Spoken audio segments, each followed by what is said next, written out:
하나님 아버지 감사합니다. 오늘도 하나님의 은혜 사모하고 우리 성도들이 집회의 마지막 날 낮 공부 시간인데 하나님 말씀으로 오늘도 저희들을 가르쳐 주시고 꼭 들어야 될 말씀, 꼭 기억해야 될 말씀, 꼭 붙잡아야 될 말씀 말씀해 주시옵소서. 모든 종들 전하는 자나 듣는 자가 하나 되어서 하나님의 말씀 앞에 우리가 새로운 힘을 얻고 은혜 받아 주의 나라의 귀한 일꾼으로 살기로 다짐합니다. 감사와 영광을 돌리는 믿음의 고백과 함께 예물을 드리는 손길들을 축복해 주옵소서.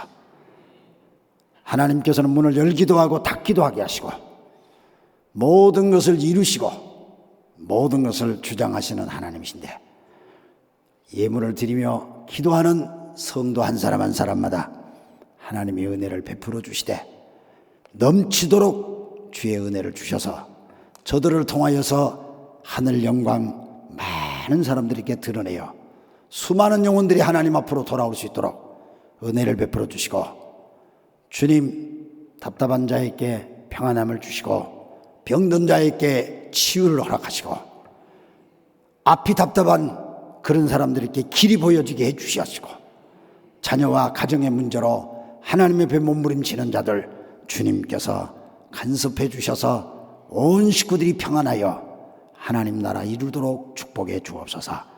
감사합니다. 무엇으로 심든지 거둔다, 심는 대로 거둔다고 했는데 오늘 저들이 기도로 심고 믿음으로 심고 영으로 심습니다.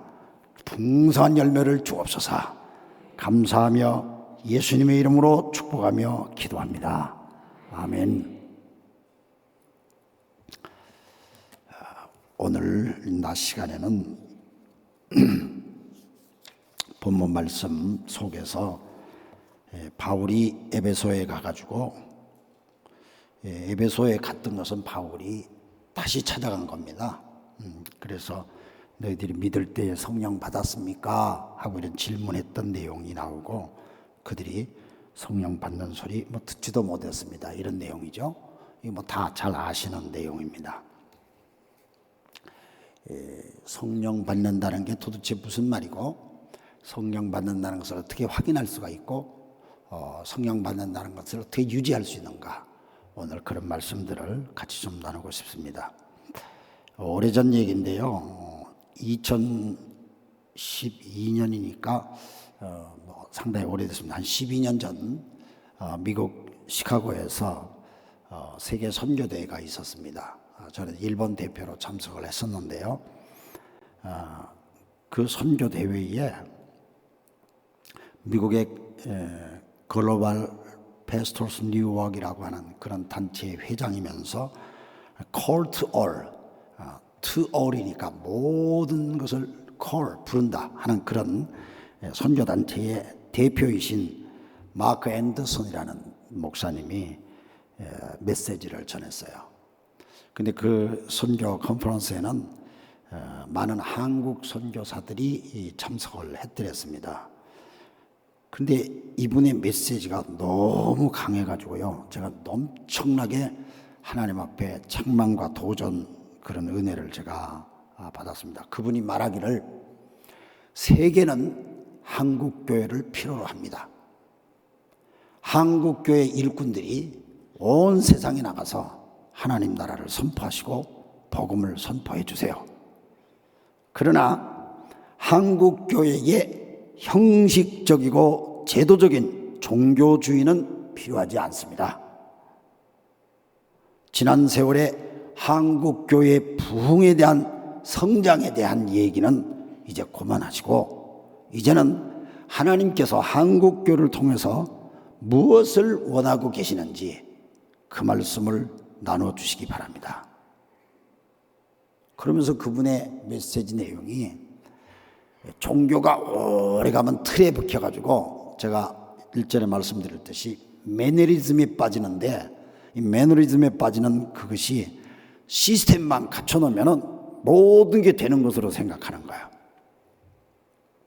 어떤 시스템에 딱 올려놓으면 그냥 저절로 돌아가게끔 생각하는 게 종교의 타락이라고 얘기하면서 이것은 경건의 모양은 있지만은 하나님의 능력을 부인하는 것과 같습니다. 저는 그 얘기가 그냥 굉장히 가슴에 팍 와닿더라고요. 정말 그래요. 믿음의 세계, 영의 세계는 마치 어떤 틀을 만들어 놓고 시스템을, 조직을 만들어 놓고 기계를 돌리면 그냥 똑같은 제품이 척척척척 나오듯이 그렇게 되는 것이 영의 세계가 아니라는 사실은 우리가 신앙생활하면서 많은 것을 느끼고 있습니다. 그러면서 그분이 미국 교회에 대해서도 아주 강력하게 외쳐요. 미국의 교회가 40만 개 있대요. 40만 개. 40만 개 교회가 있는데 미국의 교회가 성령의 역사심을 볼 수가 없다는 거예요. 그래서 미국 교회가 깨어나지 않으면 안 된다. 미국이 다시 부흥이 일어나지 않으면 세계가 어두워진다. 막 이러면서 막 피를 토하듯이 외치더라고요. 아프리카 같은 데서는 하나님의 성령의 역사가 강력하게 일어나는데 왜 이 미국에서는 하나님의 역사가 강력하게 일어나지 않습니까? 막 이러면서 미국 교회가 회개하고 미국 교회가 하나님 앞에 엎드려야 되고 미국 교회가 겸손해야 되고 미국 교회가 성령의 은혜를 받아야 됩니다. 뭐 이렇게 얘기하는데 참석했던 모든 사람들이 막 얼마나 뜨거워졌는지 모릅니다. 그러면서 그분이 마지막 경고의 메시지를 주는데 역대하 7장 14절 말씀으로 설교를 딱 맺어요.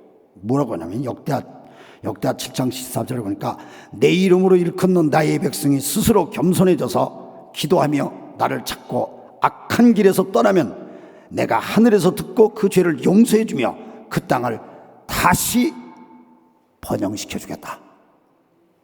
하나님 앞에 회개하고 엎드리면 하나님께서 다시 부흥의 불길을 붙여주겠다.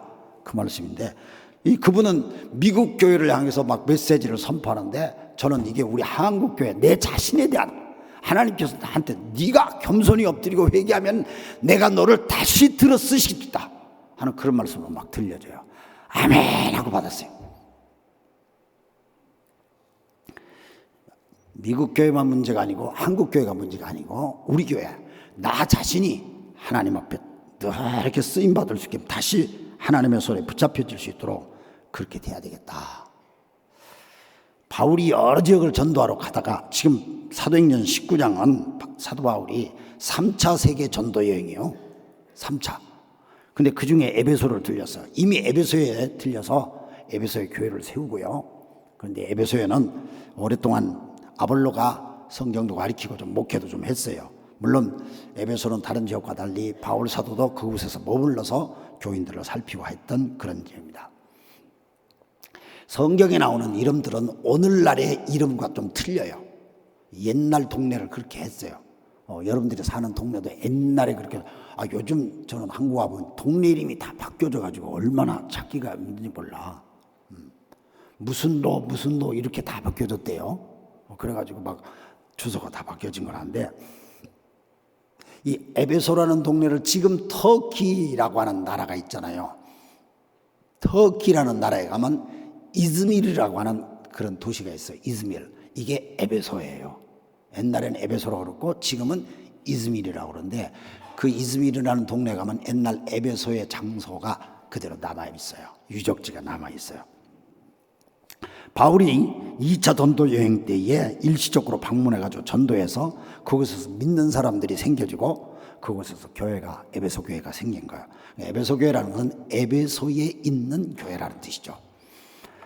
그래서 다시 한번 하나님의 뜻의 역사하심을 따라서 바울이 방문을 하게 됩니다. 그런데 방문을 해서 그 믿는 성도들한테 너희들이 믿을 때에 성령을 받았느냐? 참 이 소리 많이 들었을 거예요, 여러분들. 여러분들이 믿을 때에 성령을 받았습니까? 여러분들이 예수 믿은 지 오래되시는데, 여러분들이 교회 나오시는 꽤 되시는데 믿음 생활하면서 성령 받으셨습니까? 이렇게 바울이 질문을 했어요. 이 질문 속에는 여러 가지 의미가 있다고 생각하지만 심플하게 받읍시다. 하나님의 말씀을 먼저 우리가 말씀 그대로 받아들이는 게 참 중요해요.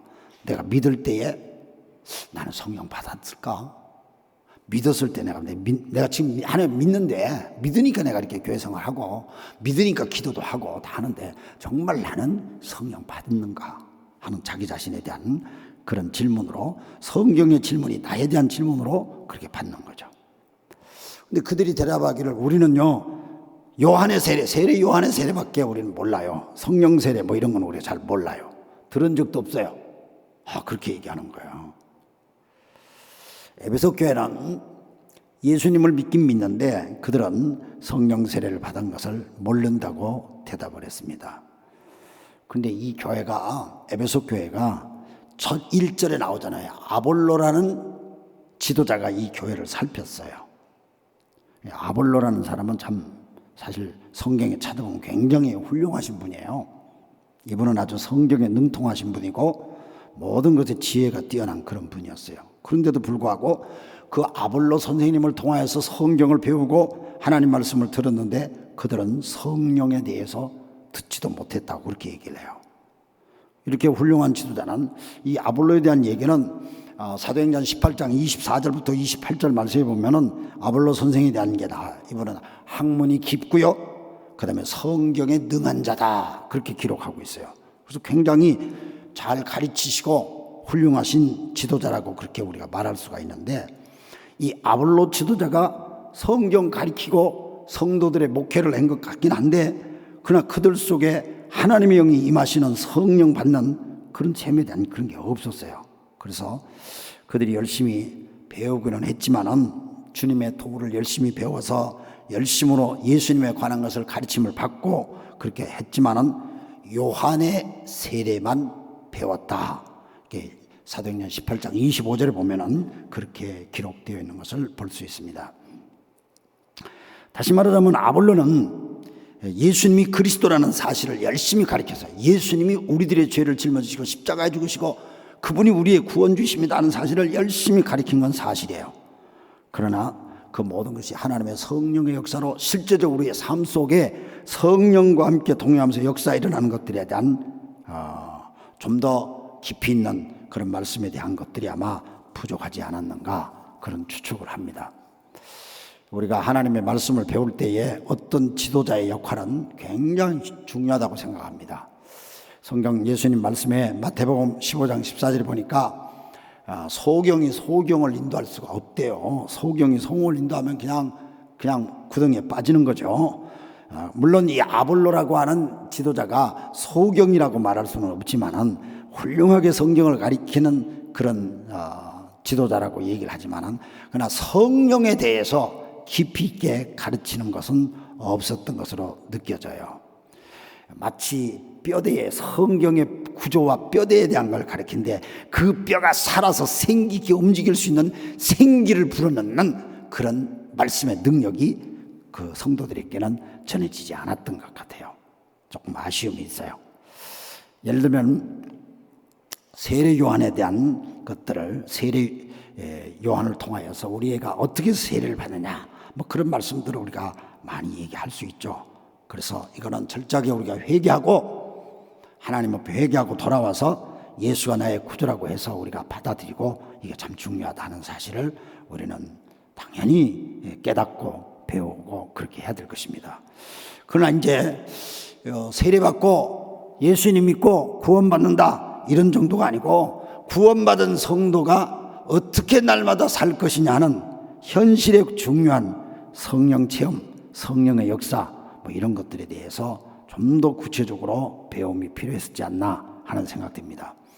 사실은 예수님도 요한복음 14장, 15장, 16장 뭐 이런 14장에서 16장까지 보면 예수님께서 직접 하나님의 말씀을 선포해 주시는 그런 내용이 나오는데, 거기 보면 나는 너희들에게 보혜사 성령을 보낸다. 주님이 성령에 대한 것을 굉장히 강조해 가지고 아주 열심히 가르쳐 주셨던 것을 볼 수가 있습니다. 그래서 성령이 우리들 속에 오셔서 역사하신다는 것은 그건 예수님이 약속하신 것이고, 이미 그 이전부터도 약속됐고, 구약 성경에서도 하나님께서 사용했던 모든 하나님의 일꾼들 보면 하나님의 영에 충만했던 것을 볼 수가 있습니다. 소명을 받을 때 하나님의 성령으로 소명을 받고, 하나님의 일을 할 때에 모든 기사와 표적을 나타낼 때 그 하나님의 성령이 이미 구약시대 때부터 하나님의 창조사역 때부터 성령의 역사하심이 함께했다는 사실은 뭐 말할 것도 없습니다. 그런데 신약 성경에서 우리가 성경을 이해할 때에 회개하고 예수 이름으로 구원받아 천국 간다 하는 이런 구원의 자리만 머무르는 게 아니라 더 적극적으로 하나님의 성령의 역사하심을 우리는 깊이 깨닫고 그 말씀을 그렇게 잘 받아야 될 것입니다. 아까 읽었습니다마는 사도행전 19장 4절과 5절 말씀을 다시 한번 보십시다.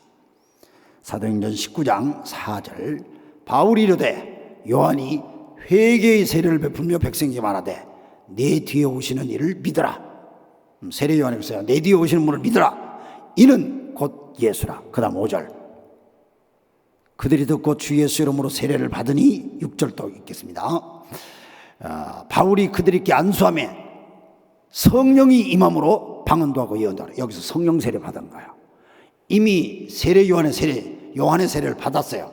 그런데 바울의 얘기를 듣고 다시 한번 그들이 믿음을 다 정리하고 안수를 받고 그러한 가운데 그들 속에 성령 세례가 임하셨다 하는 그런 내용을 본문에 봅니다. 어떻게 보면 이들이 마치 세례를 2번 받은 것처럼 기록이 나오기도 합니다. 그러나 오늘 우리들이 물세례를 받고 구원받는 물세례를 받는 그것이 가짜라 그런 뜻이 아니고 여기서는 성령 세례에 대해 의미를 더 강하게 우리에게 가르쳐주는 구체적인 그런 내용이라고 생각되어집니다. 그래서 그들이 바울이 기도해 줄 때에 하나님의 성령이 그들에게 임해가지고 방언이 터지고요 막 예언을 하고요 그런 역사들을 거기서 해요. 소위 성령 체험이에요. 성령 체험. 이번 집회에 제가 하나님을 맛보아할지어다 하나님을 체험하는 거 이걸 첫 시간부터 강조했습니다. 너무너무 전 중요하다고 생각해요. 옛날에 믿었던 그 신앙이만 있지만 오늘도 그 하나님을 체험하면서 오늘도 그 하나님과 함께 동행하는 것이야말로 우리의 신앙생활에 매우 중요하다고 생각해요. 사도행전 전체가 그렇지 않아요? 사도행전 2장에서 마가 요한의 다락방에서 그들이 기도하다가 성령 체험하죠. 사도행전 4장에도 성령 체험하는 내용이 나오고 사도행전 8장에도 베드로와 요한이 사마리아를 방문했을 때에 하나님의 놀라운 성령 체험의 역사를 기록되어 있고 사도행전 10장에 보니까 백부장 고넬로가 온 집안 사람들이 베드로의 설교를 들었을 때 성령 충만했던 것을 우리가 볼 수 있습니다. 뭐 이런 내용이 사도행전에 그냥 반복적으로 나와요. 어쩌다가 성령 체험이 아니고 그들이 모였을 때에 그들이 기도할 때에 그들이 전도할 때에 뭘 할 때든지 하나님의 성령이 그들 속에 함께해서 체험적인 신앙이 성경 전체를 꿰뚫고 있어요. 성령을 체험하는 것은 성령이 임하는 것은 체험적입니다. 체험적이에요. 그냥 이론으로 끝나지 않아요. 성령은 우리에게 체험적입니다. 우리가 우리의 죄를 고백하고 예수의 이름으로 우리가 구원을 얻지 않습니까? 그래서 우리가 그것을 중생이라고 합니다. 거듭남이라고 합니다. 구원받는다 그렇게 얘기합니다. 그러나 그 구원받는 그 서정 과정 내가 하나님의 자녀로 구원받는 그 과정 전체가 성령의 역사하심이에요. 이미 말씀드렸듯이 고린도전서 12장 3절에 성령으로 말미암지 않고는 예수를 주라고 시인할 자가 단 한 명도 없대요. 여러분이 거짓이 아니고 진실로 예수 그리스도를 나의 구주로 받아들이는 고백을 하셨다면 성령의 감동으로 그렇게 고백을 하신 것이에요. 믿습니까? 이미 성령이 감동을 주셔서 예수님을 나의 구주로 고백하게끔 역사하셨다는 거예요. 그러니까 성령의 감동의 역사가 내 속에 있는 거예요. 예수를 믿는 것 자체가. 그런데 그 예수를 믿고 난 다음에도 계속해서 성령의 역사하심 그렇게 고백했다는 증거로 우리가 교회에서 물세례를 받죠. 물세례 받는 게 2가지가 아니에요. 우리 장로교회는 거룩한 성수를 머리에 뿌려서 물세례를 줘요. 침례교회 같은 데 물에 푹 담갔다가 나오는 거죠. 2가지 의미가 같아요. 근데 구약 성경에 보면은 제사장들이 제사들의 피를 뿌리잖아요. 양을 잡아서 그 피를 제단에 뿌려서 정결케 하죠.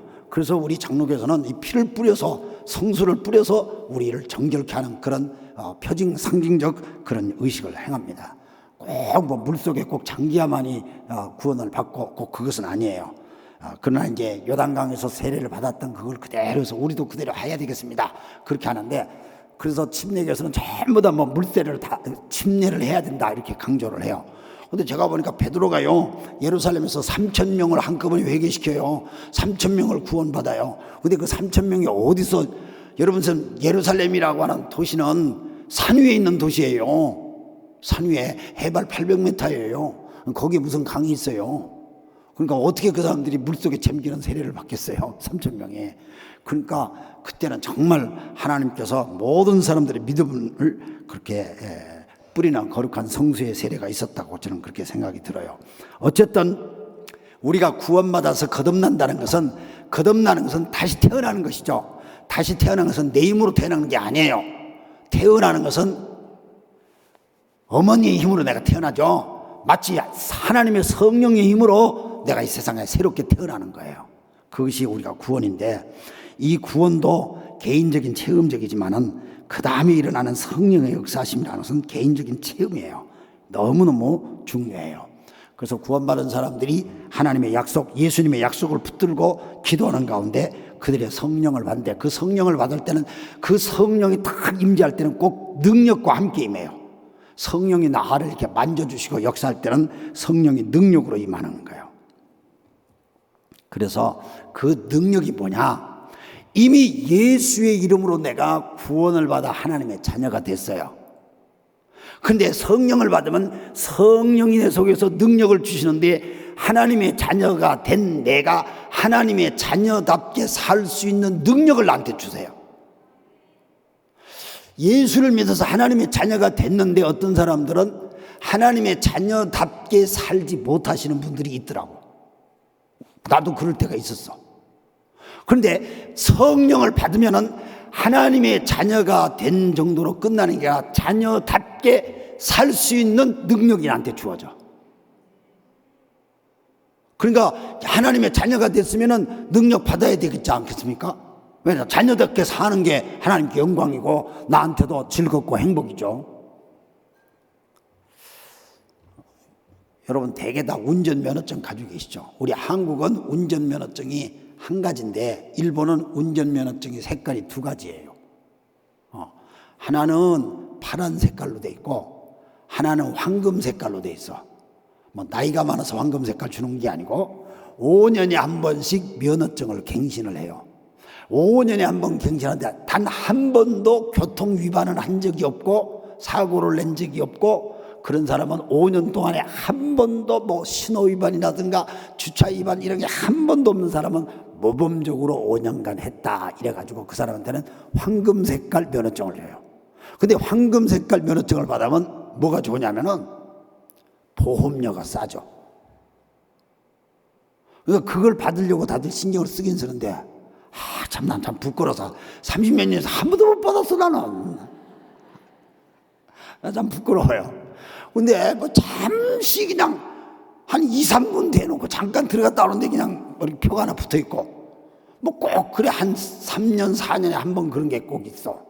그래가지고 한 번도 난 그걸 못 받았네요. 그래서 난 면허증 얘기하면 참 부끄러워요. 그러나 내가 한 번도 사고를 내본 적이 없어. 하나님 은혜로 감사하죠.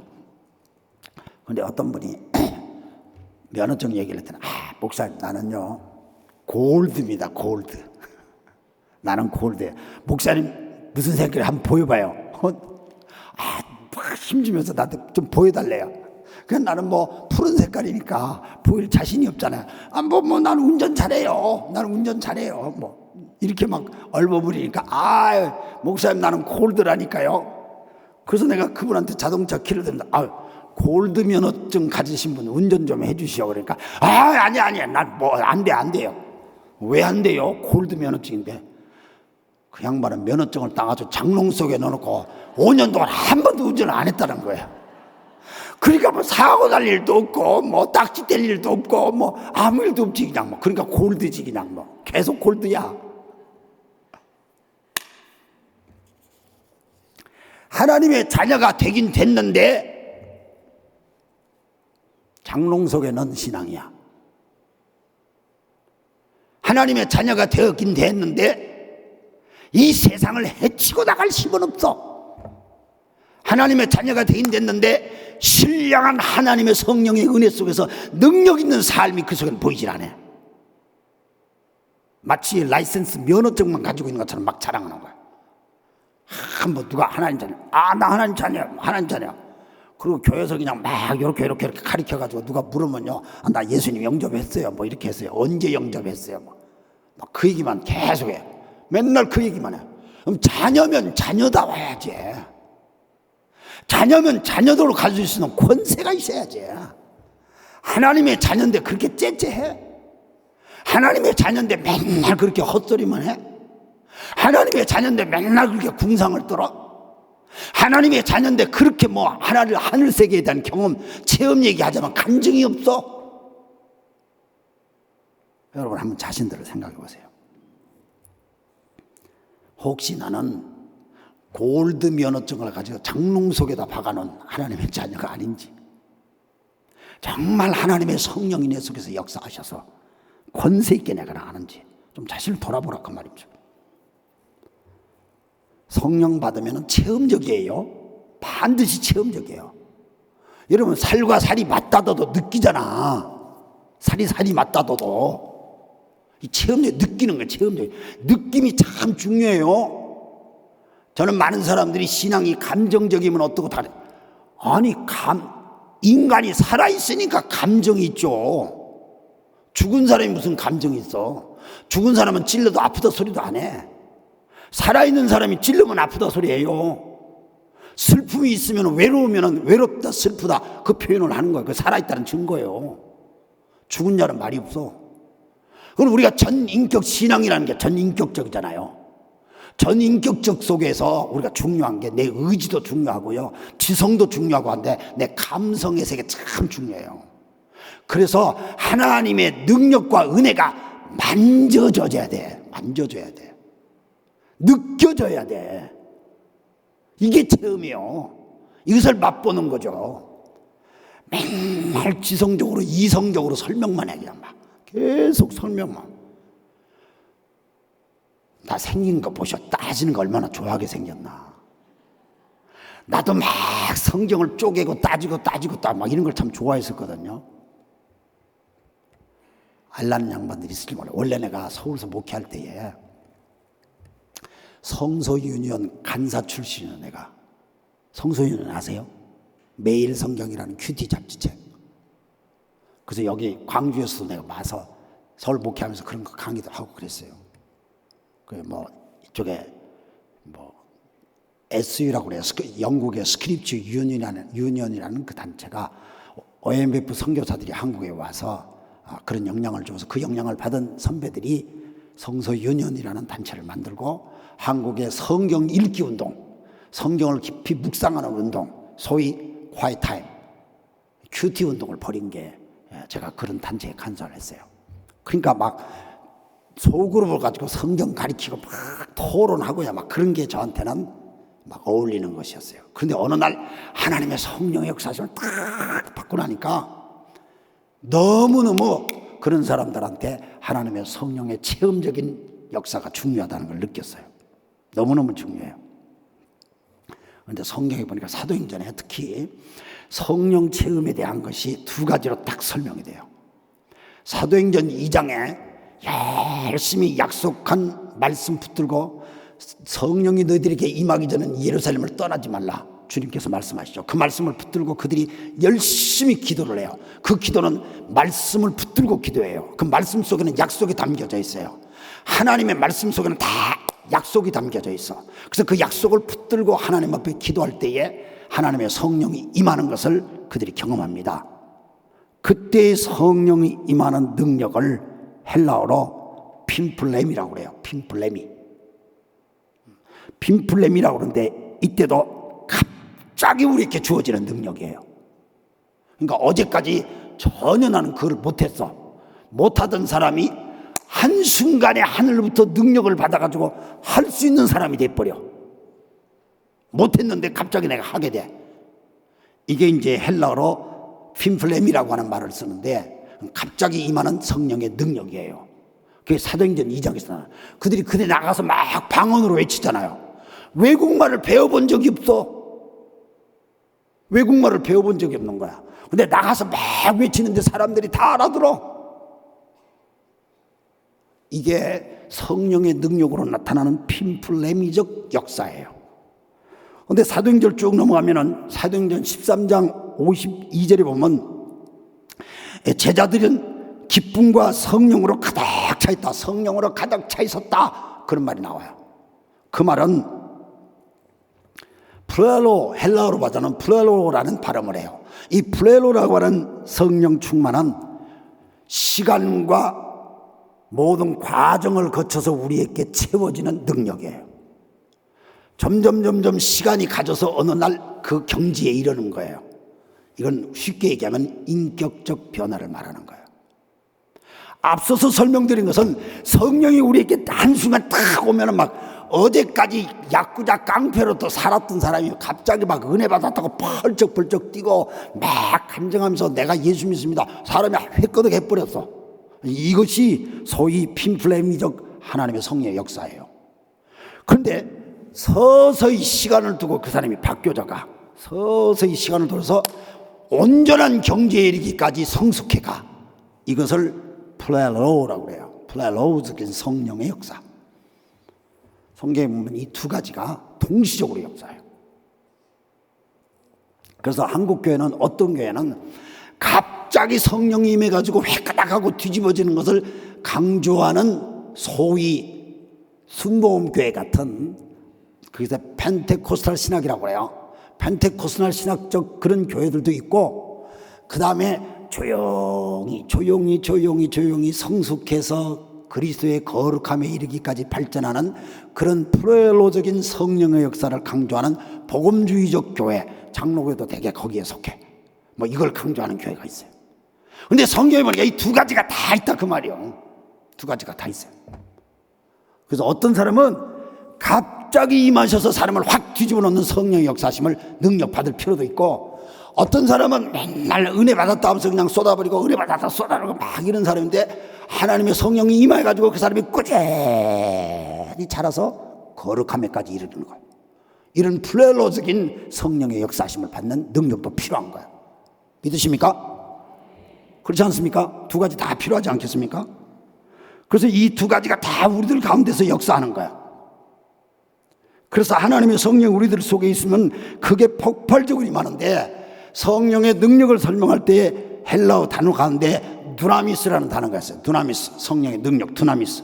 이 두나미스라는 말이 영어로 나중에 다이너마이트, 그렇게 하는 거야. 다이너마이트. 두나미스라는 말이 다이너마이트가 되는 거예요. 이 다이너마이트는 폭발시키는 거잖아요. 폭발시키는 거예요. 그 사도행전 8장 13절에 능력이 나타나서 그냥 폭발적으로 막, 어떻게 보면 막 파괴적이에요. 막 더러운 귀신을 쫓아내는 거. 폭발적인 거잖아요. 파괴적인 거잖아요. 중풍병자를 걷지 못하는 중에 벌떡 일어나게 하고 생기를 부르는 거예요. 에스겔 골짜기에 마른 뼈다귀에 생기가 들어가잖아요. 이게 성령의 놀라운 그런 능력이에요. 이게 두나미스라고 해요. 헬라어로는. 이런 능력들이 나와서 우리들의 모든 것들을 창조적인 기능으로 회복시키는 거예요. 성령의 역사의 최종적인 것은 우리를 본래의 창조의 모습으로 되돌려 놓는 거예요. 그래서 하나님께서 성령의 역사를 통해서 우리의 구속이, 하나님의 구속 계획이 온전하게 완전하게 이루어지게 하는 게 성령의 역사예요. 왜 우리에게 능력이 필요하냐? 하나님의 아들, 구원받은 물세례를 받고 하나님의 아들 된 내가 아들답게 사는 것이 아들이잖아요. 아들이라는 칭호만 붙는 게, 아들이라고 하는 어떤 라이센스만 가졌다고 해서 내가 아들이 아니요. 그렇죠? 내가 아들이, 하나님의 아들이라고 하는 어떤 자격증만 하나 받았다고, 세례 증서만 받았다고 해서 내가 온전한 그리스도인가? 아니죠. 내가 믿음을 고백을 해가지고 순간 고백은 하나님의 은혜로 내가 고백을 했어. 그래서 내가 하나님의 아들이 됐어. 그런 하나님의 아들이 됐지만 아들답게 사는 능력이 내 속에 없는 거야. 교회에서 내가 고백은 했지만 집으로 돌아가니까 자꾸 그냥 믿음 까먹고요. 학교 가니까 그냥 막 악한 애들하고 어울려가지고 난 형편이 돌아다니고, 사업하다 보니까 막 거짓말 막 하고 남 등쳐먹고요. 이걸 옛날 게 자꾸 나오는 거예요. 이 말은 예수 믿고 내가 하나님의 자녀가 되었는데도 불구하고 그런 현실 속에서 하나님의 자녀답게 사는 능력의 삶이 내 속에 보이질 않는 거예요. 근데 그게 보이지 않을 때 성도들에게 나타나는 게 뭐냐? 갈등이요. 교회 왔을 때는 내가 하나님의 자녀야. 틀림없어. 거짓말 아니에요. 그런데 일상의 삶에 돌아가면은 내가 하나님의 자녀로 사는 능력이 내 속에 없거든. 남들은 그렇게 내가 슬쩍 속이면 봐주지. 나 교회 권사입니다, 집사입니다, 장로입니다, 뭐 이렇게 다 그렇게 보지. 그러나 내가 나를 알잖아. 내가 나를 알잖아. 내가 어디가 부족하고 내가 뭘 못하는지. 하나님의 말씀을 읽으면 읽을수록 내 속에 갈등이 많죠. 왜? 내가 그렇게 안 되거든. 근데 그렇게 되는 거는 내 힘으로 안 돼요. 위로부터 오시는 힘이 와야 돼요. 능력이 와야 돼요. 그분의 힘이 나한테 와야 내가 하나님의 자녀답게 살게 되는 거예요. 그래서 성령 체험해야 되는 거예요. 그래서 성령이 우리 가운데 있어야 되는 거예요. 이런 것들이 저는 여러분들에서 꼭 일어나기를 주님의 이름으로 축원합니다. 성령이 우리들 속에 있으면 말씀드린 대로 개인적인 거예요. 성령 체험은 어떤 의미에서 개인적인 거고 주관적인 거예요. 저 사람이 저렇게 했으니까 나도 꼭 그렇게. 그렇지는 않아요. 어떤 분은 방언을 받을 수도 있고 어떤 분은 방언이 안 나타날 수도 있어요. 어떤 분은 병을 고칠 수도 있고 어떤 분은 병을 못 고칠 수도 있어요. 하나님은 다양한 방법으로 우리들에게 성령 체험의 역사, 능력 체험의 역사를 주세요.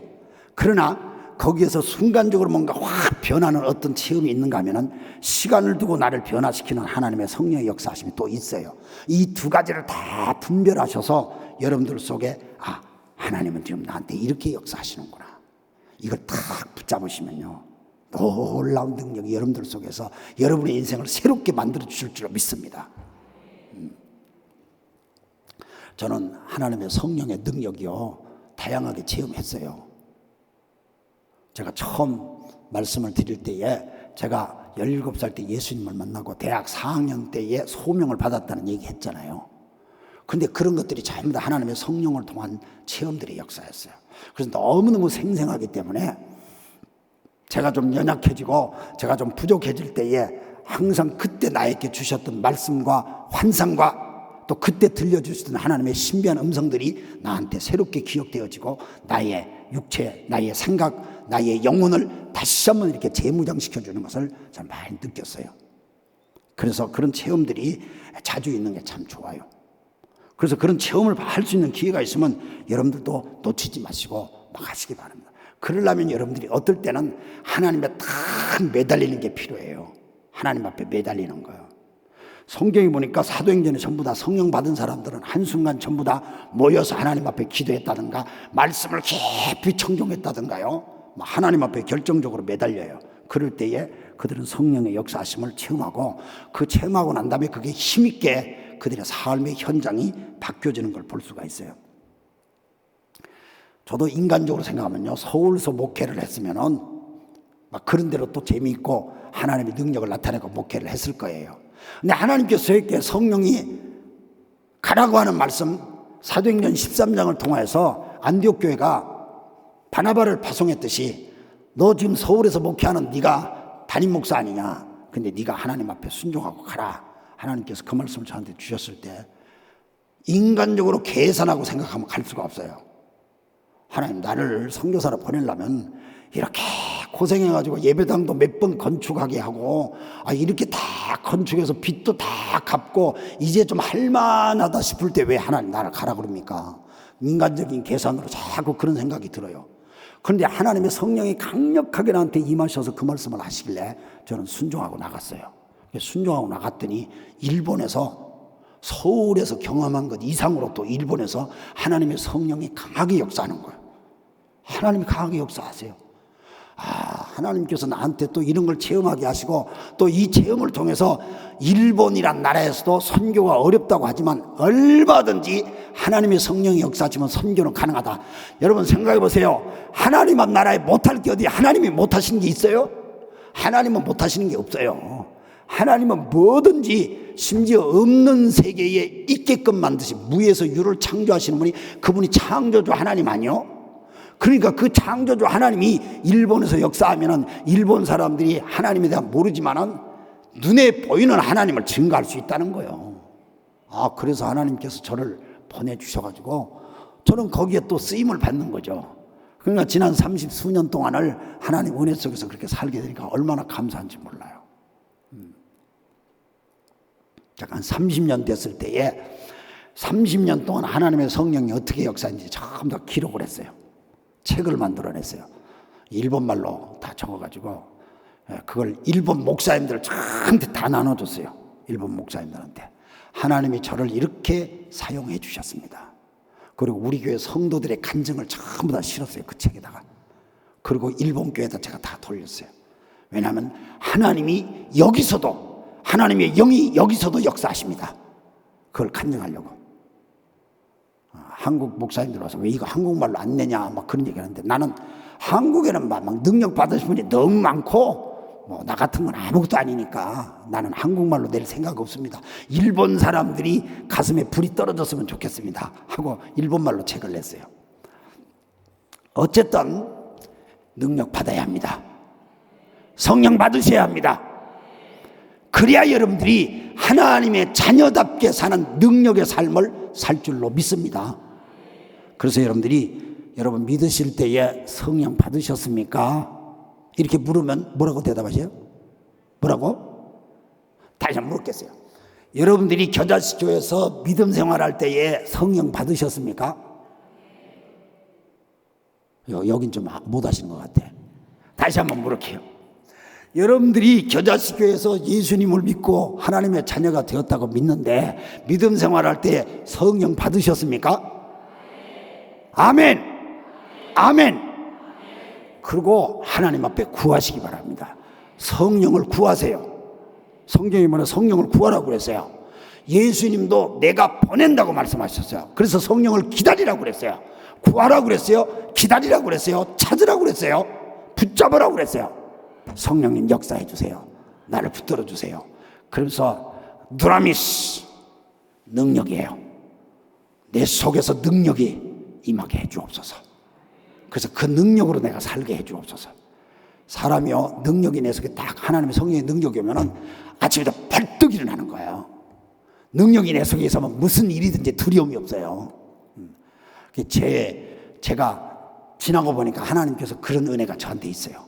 어떤 어려운 일이 눈앞에 탁 떨어져도 두려움이 없어요. 두려움이 없어. 절망적인 사건이 눈앞에 탁 떨어져도 그냥 담대해요. 하나님이 하신다. 성령님이 더 큰 표적을 보이시기 위해서 지금 뭔가 움직이고 있다. 설마 그렇게 해석이 돼버려요. 그래서 여러분들 하나님의 성령으로 우리가 다 임하는 것, 이게 너무너무 중요해요. 예수님이 부활하셔가지고 제자들에게 몇 번 나타나시잖아요. 부활하신 예수님이 나타나가지고 제자들한테 나타나면 꼭 하시는 말씀이 두 마디가 있어서, 꼭 하시는 말씀이, 첫째, 평안하냐? 평안을, 샬롬, 평안을 먼저 물어요. 두 번째, 성령 받았느냐? 이 두 가지를 물으셔요. 주님이 지금 우리 가운데 오시면은 예수 믿는 게 평안하냐, 성령 받았냐 물으실 것 같아. 여러분 다 아멘 할 수 있기를 주의 이름으로 축원합니다. 할렐루야. 우리 찬송합시다. 이 기쁜 소식을, 우리 찬송, 이 기쁜 소식을 온 세상 전하세요. 우리 함께 찬송합시다.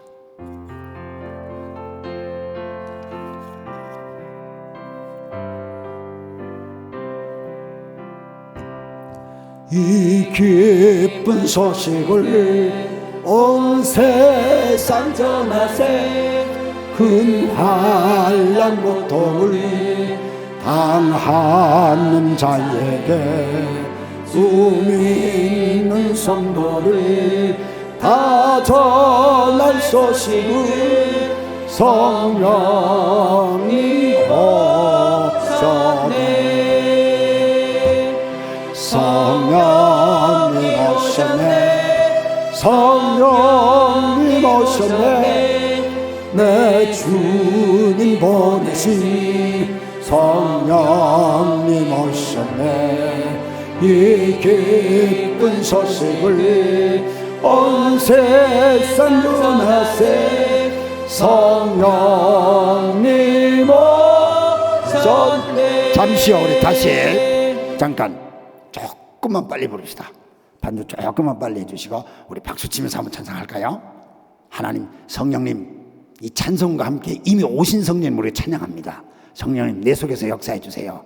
이제 우리가 찬송과 기도로 성령님 앞에 나가는데 성령님도 우리 속에 오신 성령님이 나를 부릴 듯이 역사해 주시옵소서. 그 마음으로 이 찬송 조금만 빠르게 한번 부르겠습니다.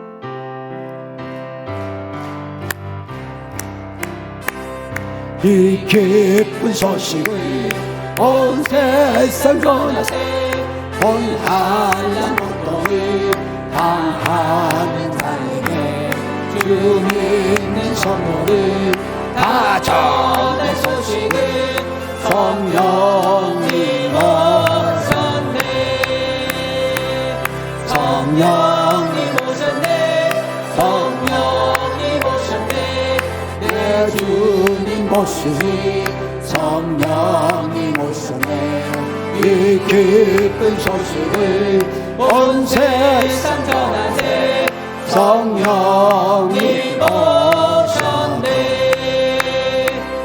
만왕의 왕께서 저 사로잡힌 자 다 구원하시고 잠자해 주셨네. 승리의 노래가 온 성에 들리네. 성령님 오셨네. 성령님 오셨네. 성령님 오셨네. 내 주의 보이신 성령님 오셨네. 이 기쁜 소식을 온 세상 전하세 성령님 오셨네. 한없는 사랑과 크신 은혜를 늘 의심하면서 안 믿는 자에게 내 작은 입술로 꽃을 넣으리. 성령님 오셨네. 성령님 오셨네. 성령님 오셨네. 내 주의 보이신 성령님 오셨네. 이 기쁜 소식을 온 세상 전하세 성령님 오셨네. 성령님 오셨네. 성령님 오셨네. 성령님 오셨네. 내 주의 보이신 성령님 오셨네. 이 기쁜 소식을 온 세상 전하세 성령님 오셨네. 할렐루야. 성령님이 이미 오셨습니다. 성령님이 여러분 가운데 계십니다. 성령님을 제한하지 마시기 바랍니다. 성령님이 여러분의 입술을 사용하실 때 입술을 맡기세요. 그럼 방언이 터집니다. 성령님이 여러분의 손끝을 만지시면 이 손을 성령님께 맡기세요. 그럼 여러분의 손으로 기도하면 병이 고쳐질 줄로 믿습니다. 여러분이 성령이 감동 주실 때 그 감동 주신 은혜로 기도하면 악한 영이 물러갈 줄로 믿습니다. 그래서 성령님을 맛보아 아시길 바랍니다. 그 성령님을 체험하시길 바랍니다. 성령님과 함께 사세요. 성령님을 증거하세요. 그래서 여러분들을 도와야 하나님 나라가 확장되기를 주의 이름으로 축원합니다. 우리 두 손 들고 성령님 나를 만져주세요. 성령님 나를 이끌어주세요. 내 속에 오신 성령님 나를 부릴 듯이 세워주세요 하는 뜻으로 성령님을 우리가 본다. 성령님도 주 성령님이니까 우리 주님 부르고 한 번 부르고 우리 기도합시다. 주여! 아버지 하나님 감사합니다. 오늘도 우리 아버지 하나님께서 함께해 주시어서 성령의 놀라우신 은혜 속에서 하나님의 아름다운 역사하심을 우리가 볼 수도 들을 수 있도록 은총을 주시고 하나님의 거룩하신 말씀의 은혜 속에서 모든 것을 함께해 주시는 주여 감사합니다. 오 주여 우리 하나님 역사를 베풀어주시고 하나님의 성령의 역사하심을 우리가 같이 함께 나갈 수 있도록 주여 우리가 형식적인 믿음을 바라게 하시고 하나님의 신령 속에서 주여 우리를 붙들어 주시고 내 속에 계신 영영, 내 속에 계신 영영, 내 속에 계신 하나님의 성령을 함께 주시옵소서. 주님, 저는 불쌍히 여기시옵소서. 저는 궁욕에 주시옵소서. 하나님의 신실하신 영광 주여 모든 존재. 오 할렐루야 러시아 오 할렐루야 러시아 메시아로 견디하 오 할렐루야 러시아 주여 역사하시는 도와주시옵소서. 메시아로 주여 미시아로 도와주시옵소서. 하나님께서 모든 도와주시옵소서. 아버지 하나님의 신실하신 은혜를 베푸시옵소서. 주께서 모든 것을 도와주시옵소서. 주님께서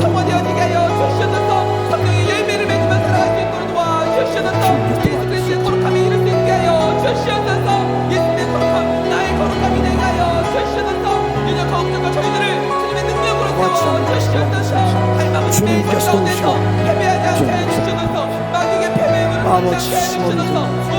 아버지 도와주시옵소서. 아버지 역사해주시고 성령님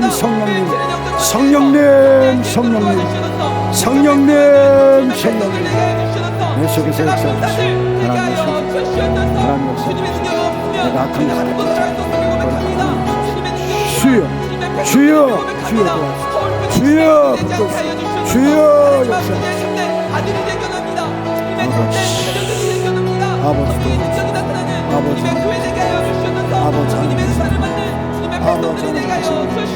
아버지 하나님 은혜를 베푸시고 아버지 하나님 능력 역사를 하시고 아버지 하나님 권력 역사를 하시고 아버지 하나님 은혜 역사를 하시고 아버지 하나님 믿음 역사를 베풀어 주시고 주님 도우시고 주님 하나님 용서해 주시고 하나님의 능력을 자녀답게서 악한 영들을 물리치고 주님 자녀답게 권세 있게 나가게 하시고 주님 오른손 도와주시고 욕을 물리치게 하시고 하나님 역사를 도와주시고 하나님께서 권능을 주시옵소서. 우리 주님 오른손 도와주시옵소서. 우리 주님 역사해 주시옵소서. 주님 영광을 베풀어 주시옵소서. 하나님께서 오른손 주관해 주시옵소서. 우리 주님 오른손 도와주시옵소서. 오 주여 감사합니다. 주님 영광 베풀어 주님 영광 아버지 하나님께서 하나님께서 오른손 도와주시옵소서. 주님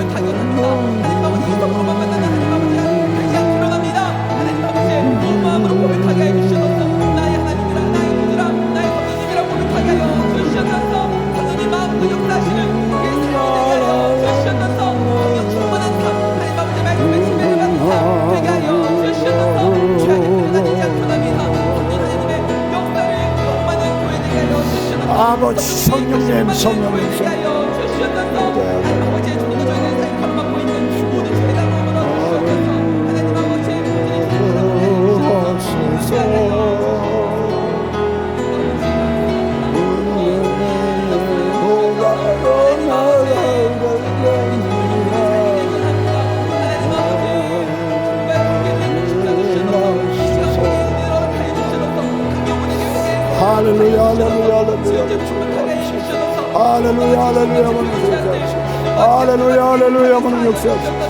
할렐루야 주여 역사하시고 아버지 역사하시고 우리에게 몸을 도와주시고 하나님 영광을 베풀어주시고 주님께서 몸을 도와주시고 주님께서 성도를 기도하시고 기도하는 자들에게 하나님 역사하시고 기도하는 종들에게 하나님 역사하시고 성령님이 임하여 주시옵소서. 성령님 역사해 주시옵소서. 성령님 주관해 주시옵소서. 성령님 주관해 주시옵소서. 하나님 몸을 베풀어주시옵소서.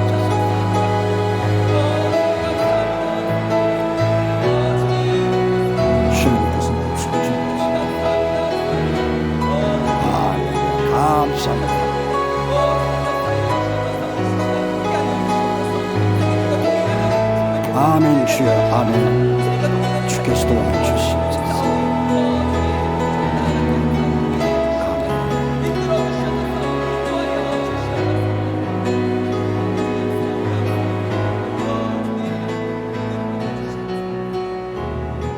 우리 두 손 들고 찬양합니다 하는 찬송 우리 한번 부릅시다. 두 손 들고 찬양합니다. 다시 오실 왕 여호와께 오직 주만이 달을 다스리시네. 나 주님만을 섬기리 헛된 마음 버리고 성령이여 내 영혼 충만하게 하소서. 주님 앞에 내 생명 드립니다.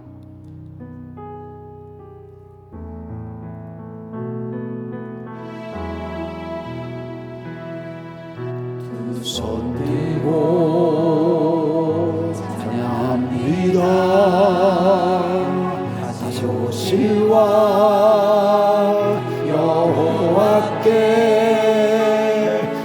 주만이 나를 다스리네.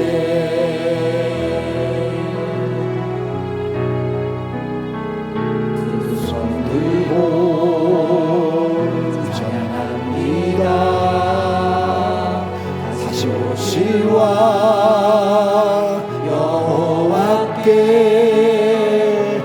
주만이 나를 다스리네.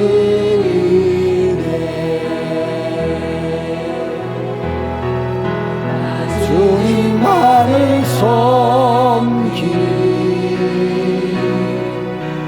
헛된 마음 버리고 성령의 은혜로 충만하게 하소서. 주님 앞에 내 생명 드리리. 나 주님만을 섬기리. 나 주님만을 섬기리.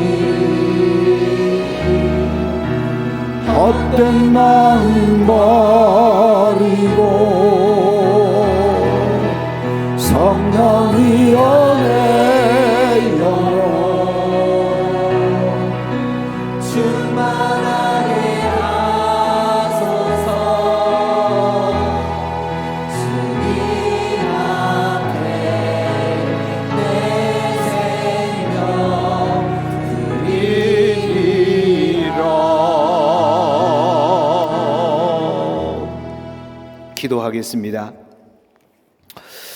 어둠의 영의 지배 아래 있었던 우리들을 선택해서 빛의 영인 성령님의 지배 아래 살 수 있는 은혜를 주심을 감사합니다. 예수 그리스도를 주로 시인하며 하나님을 아빠 아버지라 부르고 우리가 하나님의 자녀인 것을 믿도록 하나님의 자녀답게 살며 죄를 이길 수 있도록 성령 충만함을 허락하여 주시옵소서. 하나님의 깊은 것까지도 통달하시는 성령님, 주님의 마음을 알아서 하나님을 섬길 수 있도록 우리에게 믿음을 더하여 주시옵소서.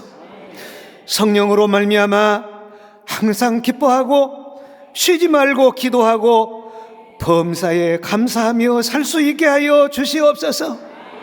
성령으로 말미암아 믿음의 역사와 사랑의 수고와 소망의 인내가 있게 하여 주시옵소서. 하나님의 성령으로 봉사하게 하여 주옵시고 그리스도 예수님으로 자랑하며 살게 하여 주옵시며 육체를 신뢰하지 아니하고 하나님만 경외하며 신뢰하는 믿음을 주시옵소서.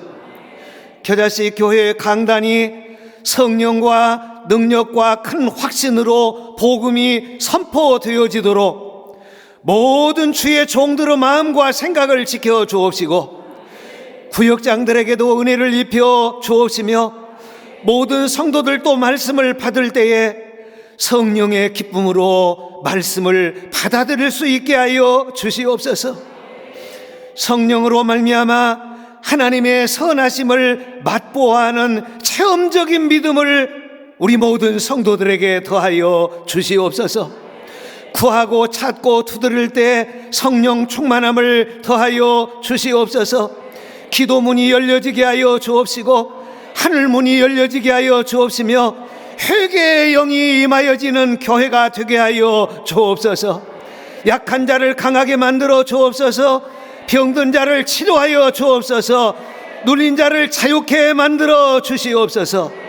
성령님께서 교회를 다스리시고 인도하여 주옵시며 하나님의 뜻을 이루는데 존귀하게 쓰임받는 모든 성도들 되게 하여 주시옵소서.